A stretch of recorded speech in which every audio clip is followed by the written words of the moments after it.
আসলে জিন্নাগাড়ি দুজনের সমান দুজনকে বিচার আয়তা দুজনের বিচার করছে, দুজনের মাধ্যম করছে। আমাদের ভালো লাগছে। আমাদের সমাজে তো বিচার হয় ছেলে মেয়ে যদি ধরা খায় তখন বিচার হয় এক পক্ষ শুধু ছেলে মারধর করে, মেয়েরে মারধর করে। অত্যন্ত খুশি হইলাম। বজলুল মেম্বারের বিচারটা আমার কাছে অনেক ভালো লাগছে। সকলে কেমন লাগছে বলবেন, ভিডিওটা শেয়ার করে দেবেন।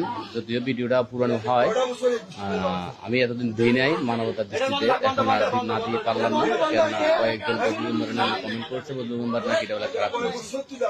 আমার বিচারে কয় বজলুল মেম্বার রাইট কাজ করছে। সকলে ভিডিওটা বেশি বেশি করে শেয়ার করবেন এবং কি আমি কত কৌশল করতেছি, আমি সত্য কথা তারে বহুত কৌশল করতেছি, তারে আমি কোরআন শব্দ করতে বলছি। আমি তুই অন্তত তোমাকে একটা দেখি